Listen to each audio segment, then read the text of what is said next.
When it comes to missing persons whom police consider endangered and potentially victims of foul play, no news is not good news.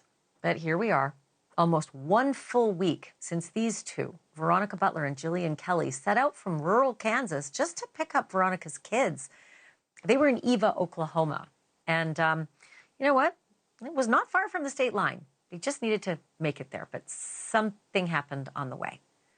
The women's car turned up on the side of the road in the Panhandle, just about 3 miles short of their destination.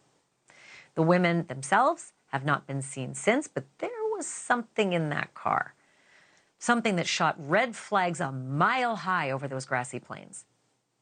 So why won't the investigators say what that something was? Today in the women's hometown of Hugoton, Kansas, a public outpouring of concern, people gathering just to pray and just to be together as another day passed with a whole lot of silence. I want to get to Brooke Shafer right now. She's NewsNation's national correspondent. She's been there all day yesterday, several days, in fact. She was at the vigil. Gosh, it looks behind you like there's northern lights, but it's such a serene place where you are. I don't expect to see this kind of a story develop, and I'm imagining that the people you're talking to feel a bit the same way. That's exactly what they're saying, Ashleigh. So many people have told us this just doesn't happen here. And like you said, we're going on almost a week now that these two moms have been missing. Tomorrow marks 1 week. And today, still really no updates from authorities. We really haven't gotten a major update from them since I think it was Wednesday when we found out that they now suspect foul play. Since then, I've been calling OSBI multiple times a day, trying to get any information. So far, no leads, no suspects, no arrests, no idea where these moms are as we head into the weekend now with little to no information. But I keep hearing tips and leads pouring in, and I get so, I don't know, buoyed by that. And yet, still, they're so tight-lipped about it. And I still can't get my head around how are they trying to spur tips and leads when they're not engaging with the press and asking for them?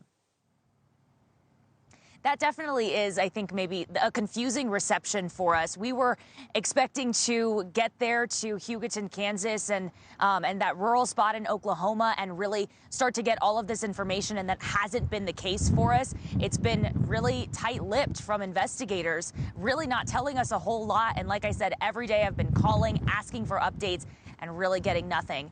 We have heard, like you mentioned, that there are lots of tips pouring in, but keep in mind, again, as we've been reporting, where these women seemingly vanished in broad daylight is an incredibly rural area. Pretty much some people called it as rural gets. So we're not seeing like security cameras, videos, anything that might normally be a really key piece of evidence in a case like this. It just doesn't exist. I mean, it just looks like something out of a John Steinbeck novel. You know, I expect to see the Jodes heading down those roads. It's so rural. You know, look, in the absence of information, you know what happens, Brooke.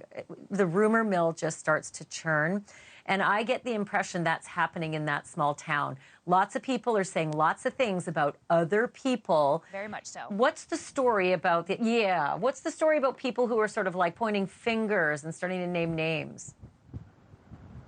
Yeah, very small town. Everybody knows everybody. The rumor mill absolutely churning tonight, especially, like I said, as we head into the weekend with no information on where these two moms could be.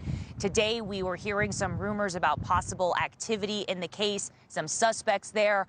I reached out to OSBI again multiple times, and I said, hey, look, I'm hearing this, and I'm hearing it from pretty much everybody. And they said no updates, no leads, no suspects. I called back again because I kept hearing the same thing. There's movement in the case, there's movement in the case. And I called OSBI, and they said there's no truth to it. But yeah, like you said, the rumor mill absolutely churning. But I think really it stems from that frustration. Everybody wants answers. They want to know where these two moms are, and we really have little information to go on. You got to really beware of, you know, Twitter and X or whatever he calls it now, you know, and social media jumping on this kind of stuff, because that's sometimes where the really ugly, you know, fake stuff starts to surface. And that's not helpful in a case like this. Brooke, I hate to say it, you're staying on the case. It's beautiful, though. I mean, it's a beautiful area. I just wish it wasn't such a sad story. Thank you for doing such a great job out there.